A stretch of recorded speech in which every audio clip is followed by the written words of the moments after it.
Kidney damage हो।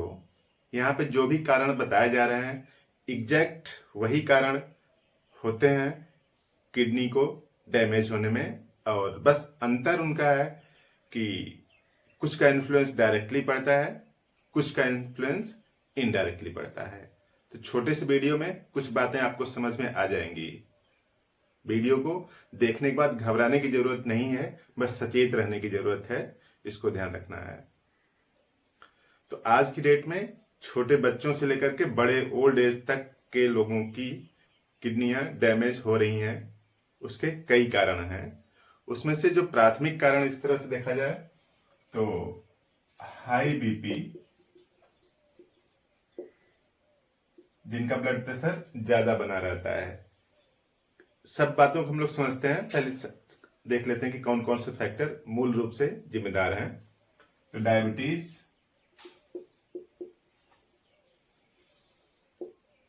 High blood pressure है और डायबिटीज, प्राथमिक रूप से इन सब का इन्फ्लुएंस ज्यादा है।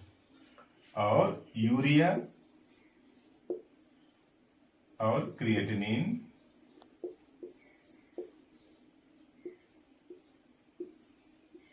और उसके साथ साथ कुछ मेडिसिन्स जो कि लगातार आप कई महीनों से यूज कर रहे हैं।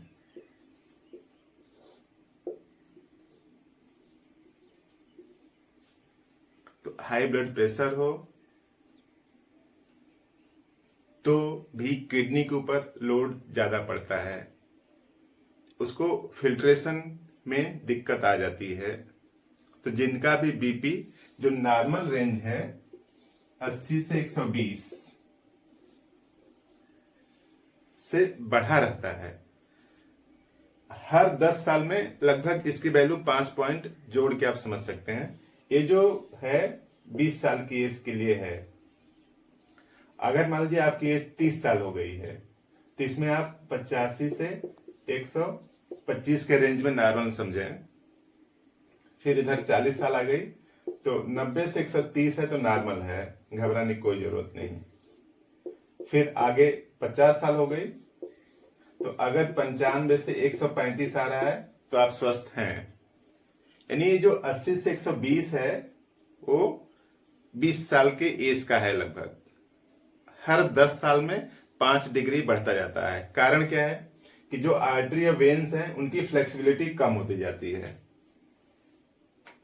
और उनके अंदर जो मटेरियल कुछ डिपॉजिट होते रहते हैं। तो इस वजह से हर 10 साल में लगभग 5 पॉइंट की बढ़ोतरी होती रहती है। तब आप नॉर्मल के रेंज में हैं, घबराने की कोई बात नहीं। अगर इसके बावजूद बढ़ा रहता है तो आपको फाइंड आउट करना है कि बीपी बढ़े होने का कारण क्या है और कैसे उसको कम करें। होम्योपैथी में कई दवाइयां हैं जो बीपी को नॉर्मल बनाए रखती हैं, आप उनका यूज करें। दूसरे सिस्टम की दवाइयां शरीर को नुकसान पहुंचाती हैं। नुकसान इस तरह से पहुंचाती हैं कि जो कुछ भी मेडिसिन आप खाते हैं वो आती है लीवर में, लीवर उसको जरूरत के हिसाब से तोड़ता है। तो दूसरे सिस्टम की मेडिसिन खाने से क्या होता है कि लीवर को भी ज्यादा काम मिलता है और किडनी को फिल्टर भी ज्यादा करना पड़ता है। तो इस तरह से हाई बीपी एक समस्या है जो कि डायरेक्टली या फिर इनडायरेक्टली इन्फ्लुएंस करता है। तो इस तरह से अगर रेंज में है तो आपको घबराने की कोई जरूरत नहीं, और अगर बढ़ा रहता है तो भी सचेत होने की जरूरत है, और कम रहता है तो भी सचेत रहने की जरूरत है। और दूसरा है डायबिटीज। डायबिटीज में होता क्या है कि शुगर लेवल 80 से 120 के रेंज में रहता है, फास्टिंग है।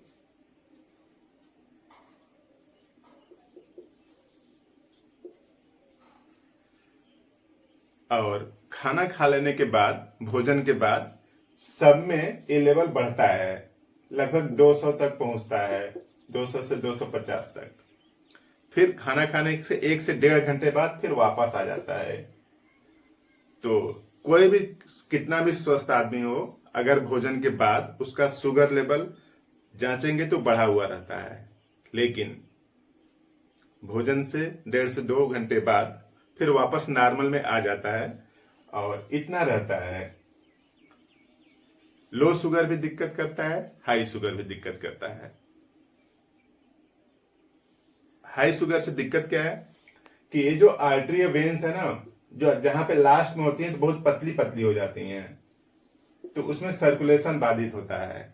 पैर में, हाथ में लोग बताते हैं कि सुन्नपन सा रहने लगता है, तो सुन्नपन सा रहने लगता है और उस एरिया को ऑक्सीजन न्यूट्रिएंट नहीं पहुंचेगा, तो आप समझ सकते हैं कि वहां की जो सेल्स हैं उसमें कुछ न कुछ दिक्कत आएगा, मेटाबॉलिक एबनॉर्मलिटी क्रिएट होंगी। तो इस तरह से कोशिश करें शुगर लेवल जिनका बढ़ा रहता है नॉर्मल के रेंज में रहे, उस पूरे शरीर के लिए लाभदायक है। जो शुगर है उसको सिस्टमेटिक डिजीज मानते हैं, सिस्टमिक डिजीज मानते हैं। Systemic disease in the sense कि शरीर की हर कोशिका को प्रभावित करता है, किसी अंग विशेष को नहीं, पूरे शरीर को प्रभावित कर देता है डायबिटीज।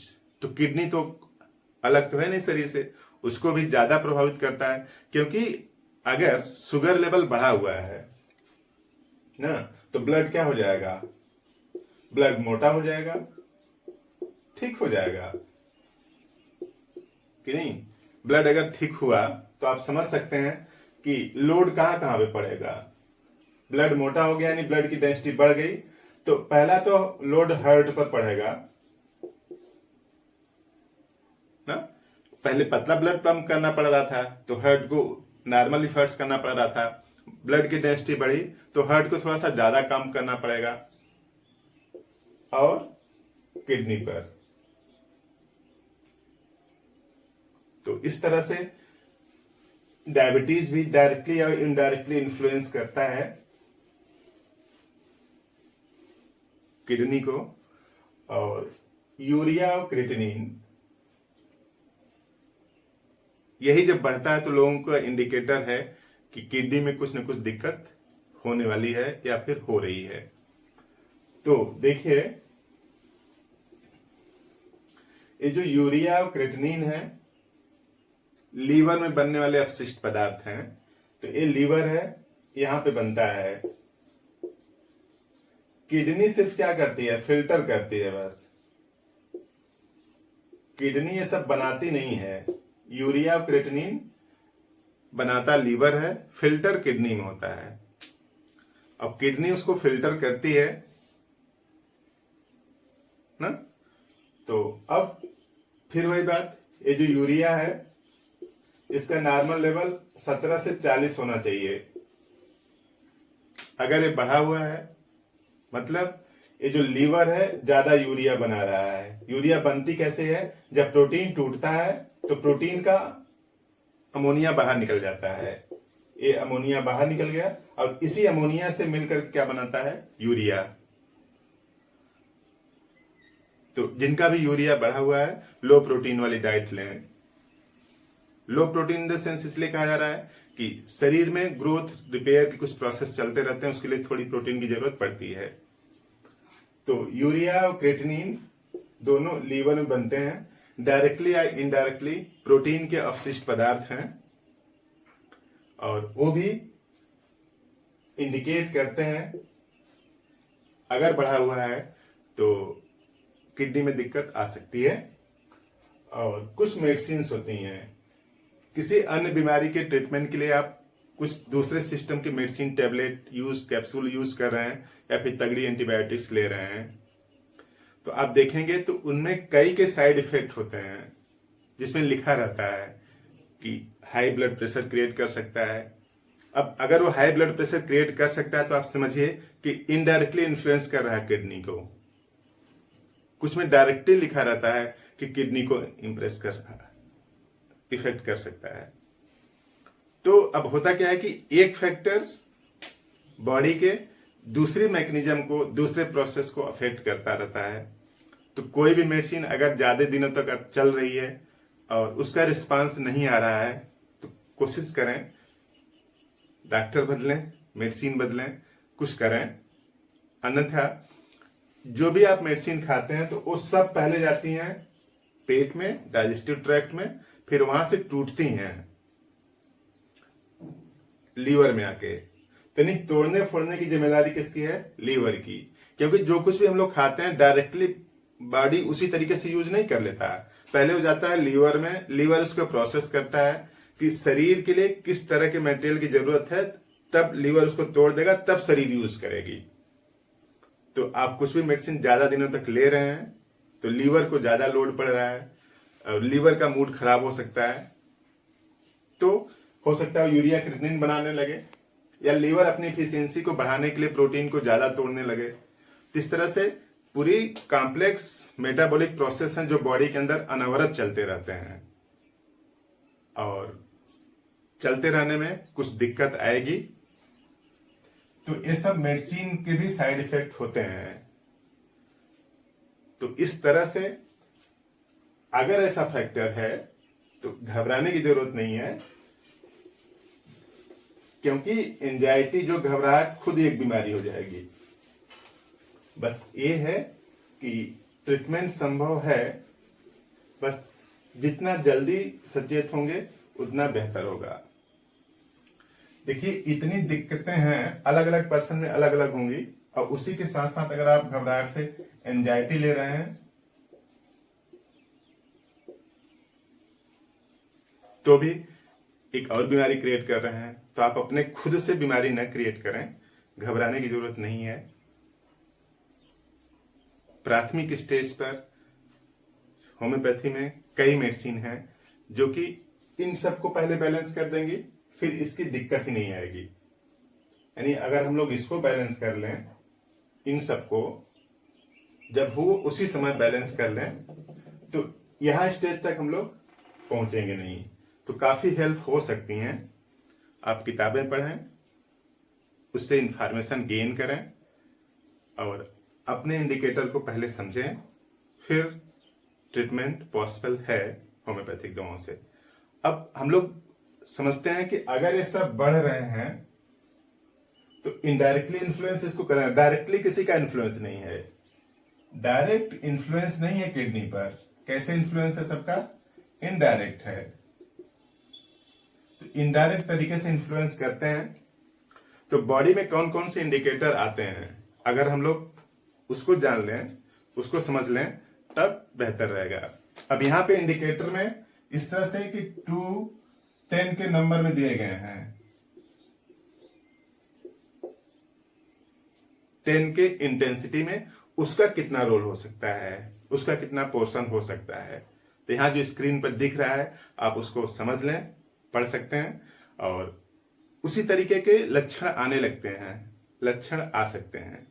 तो ये जो मार्किंग है 10 के मार्किंग में है, यानी उसका कितना कंट्रीब्यूशन होगा, उसका कितना रोल होगा, या फिर उसके कितना प्रभावी है किडनी डैमेज को इंडिकेट करने के लिए। अगर किसी में 10/10 लिखा है, इसका मतलब वो पूरा डैमेज करता है, और 6/10 लिखा है, इसका मतलब क्या है कि उसका कुछ रोल है। और अगर 2/10 लिखा है तो इसका मतलब क्या हुआ कि इसका सबसे कम, इससे ज्यादा इसका है और उससे ज्यादा इसका है। इस तरह से है। तो पहला देख रहे हैं स्क्रीन पे जैसे दिख रहा है, पुअर स्लीप, जिनको नींद नहीं आती है ठीक से। तो नींद ना आना एक इंडिकेटर है कि बॉडी में एंटीबॉडी नहीं बन रही होंगी, और जब एंटीबॉडी नहीं बनेंगे तो क्या हो सकता है कि शरीर की जो इम्यूनिटी है वो डिस्टर्ब हो जाएगी। और इची स्किन, इसका 3/10 है, यानी शरीर में खुजली सी होने लगेगी। और स्वॉलन फेस एंड फीट 4/10, तो जो चेहरा है उस पर सूजन आ सकती है, पैर में जो एड़ी है वहां पे भी सूजन आ सकती है, इसका 4/10 है। और मस्कुलर क्रैम्प हो सकते हैं, मसल्स में क्रैम्प आ सकते हैं, इसका 5/10 है। और ब्रेथलेसनेस, सांस लेने में दिक्कत आने लगती है, इसका 6/10 है। और सर में अजीब सी उलझन बनी रहती है, इसका 7/10 है। और लो एपेटाइट, भूख नहीं लगती है ठीक से, तो भूख नहीं लगती है तो इसका जो है 8/10 है। तो इस तरह से समझ सकते हैं कि ये सब इंडिकेटर अगर आ रहे हैं तो आपको सचेत हो जाना है उसी स्टेज पर, और जो भी इंडिकेटर हैं आप उनका इलाज करवाएं। अब यहाँ पे दवाइयां तो कितनी हो सकती हैं। अगर किसी का बीपी बढ़ा हुआ तो अलग दवा है, डायबिटीज है तो उसके लिए अलग दवा है, यूरिया है तो उसके लिए अलग दवा, क्रिएटिनिन की अलग दवा, और ये सब जो एंजाइटी है इन सब के लिए अलग अलग मेडिसिन होती है। तो यहाँ पे मेडिसिन नहीं बताया जा सकता, सिर्फ ये बताने की कोशिश की गई है, प्राइमरी इंफॉर्मेशन है कि अगर ऐसे आ रहे हैं तो कुछ न कुछ दिक्कत चल रही है बॉडी में, और जितना पहले उसका इलाज स्टार्ट करेंगे उतना बेहतर हो जाएगा। तो पहली बात, घबराने की जरूरत नहीं है, इलाज संभव है।